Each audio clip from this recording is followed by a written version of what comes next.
Hello everyone, welcome to my lunch cooking blog. ये देखिए मैं आज आप लोगों के लिए क्या लेके आई हूँ। ये है कुरकुरी भिंडी, जो कि आप स्नैक के रूप में भी खा सकते हैं, खाने में भी खा सकते हैं। इसे आप ब्रेकफास्ट में पराठा पूड़ी के भी साथ खा सकते हैं, सूखी रोटी के भी साथ खा सकते हैं।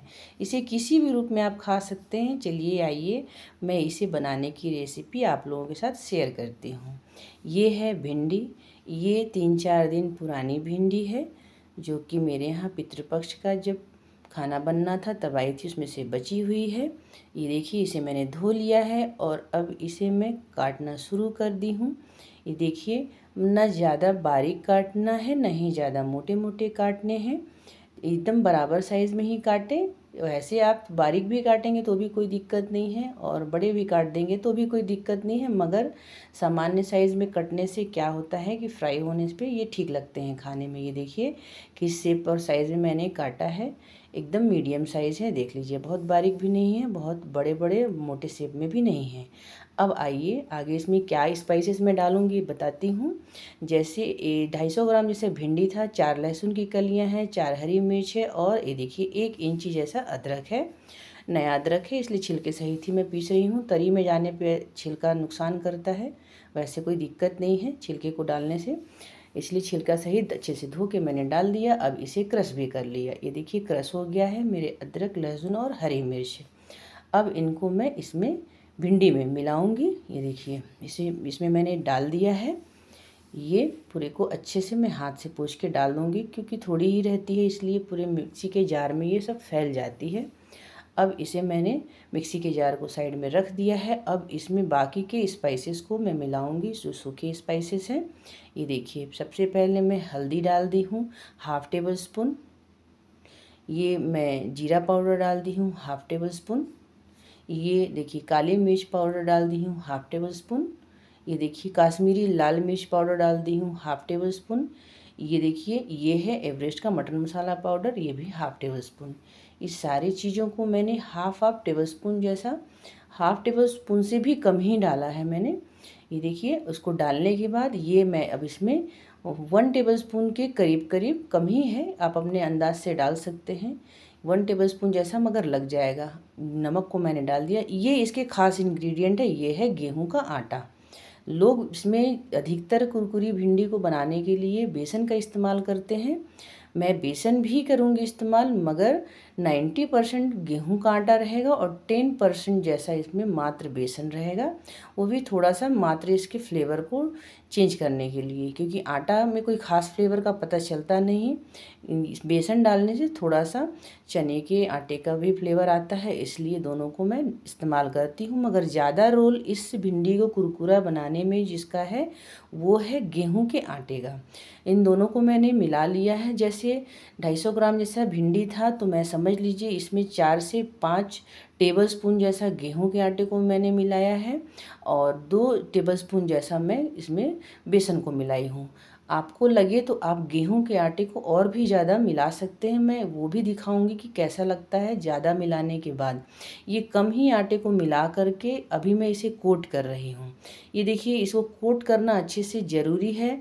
अगर आप अच्छे से हाथ से नहीं मिलाएंगे तो आटा जो है वो नीचे रह जाएगा और अच्छे से कोट नहीं होगा भिंडी, इसीलिए इसे मैं इतने आराम से हल्के हाथ से पूरे को मिला रही हूँ। भिंडी स्वयं में गीली रहती है इसलिए पूरे पाउडर को चिपका लेगी अपने, मगर इसको मिलाना अच्छे से ज़रूरी है। देखिए अब नीचे में बिल्कुल भी पाउडर नहीं बचेंगे, मैं इस तरह से इसे मिलाऊंगी, ये पूरी तरह से अच्छे से कोट हो जाएगा। ये देखिए कितने अच्छे से सारे, पहले पाउडर नीचे दिख रहा था, अब पाउडर दिखना बंद हो गया है। ये देखिए आप ध्यान से देख सकते हैं। अभी मैंने इसमें गेहूं के आटे को कम ही मात्रा में मिलाया है। देखिए पूरा पाउडर चिपक चुका है, कुछ भी नीचे नहीं बचा है, ये पूरा चिपक गया है। बचा हुआ को मैं ऐसा कर लूँगी तो इससे और भी ज़्यादा सब आपस में चिपक जाएंगे और पूरी भिंडी हल्की होकर अलग अलग हो जाएगी। ये देखिए पास से। अब इसमें मैं 1 टेबल स्पून जैसा रिफाइंड ऑयल को भी डाल दी हूँ। जो कि पाउडर को चिपकाने में और भिंडी को कुरकुरी करने में और मदद करता है। इसलिए लास्ट में 1 चम्मच तेल ज़रूर डालें, जो कि गेहूं के आटे की और जो बेसन है उसको अच्छे से चिपकाएगा और साथ में उसको कुरकुरा करने में भी हेल्प करेगा। अब इधर मैंने कढ़ाई में सरसों तेल डाल लिया है, ये थोड़ा सा ज़्यादा मात्रा में, क्योंकि इन्हें फ्राई करना है। तो ये करीब करीब आपका 10 टेबल स्पून जैसा सरसों का तेल है। सरसों तेल में ही मैं फ्राई करूँगी, मुझे रिफाइंड तेल में सब्जियां बिल्कुल पसंद नहीं है बनानी और टेस्ट भी मुझे अच्छा नहीं लगता, इसलिए मैं सरसों तेल में ही बनाती हूँ। आप एक बार सरसों तेल का इस्तेमाल करके देखिए सब्जियों में, आपके खाने का जो टेस्ट है और सोच है वो सब बदल जाएगा। ये देखिए अब मैं भिंडी को डाल दी हूँ। ये जो फ्लेम है मेरा वो हाई हीट पे है। हाई हीट पे ही इसे पहले गर्म भी करना है, एकदम धुआं नहीं निकालना है तेल से, क्योंकि तेल जल जाने से तेल का ही टेस्ट खराब हो जाता है।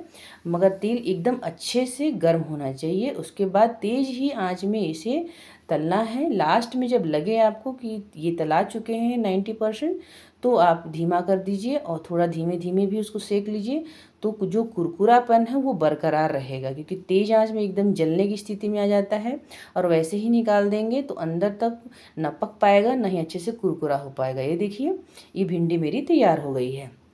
ये जब मैंने इसमें कम आटा कोट किया था तो भिंडी मेरी ऐसी दिख रही है। अब मैं दोबारा फिर से उसी भिंडी में और आटा को मतलब मिलाऊंगी, और जब मिलाने के बाद जब मैं उसको फ्राई करूंगी तो भी मैं आपको दिखाऊंगी। ये देखिए अभी भिंडी का जो कुरकुरापन है इस तरह का दिख रहा है। ये आप ऐसा तब बना सकते हैं जब आपको तुरंत तल के और तुरंत ही खाना है, तो आप इतने ही बेसन और आटे के साथ मिला के इसे बना के तत्काल खा सकते हैं। ये भी उतनी ही कुरकुरी लगेगी, क्योंकि तत्काल आप इसे बना करके खा लेते हैं।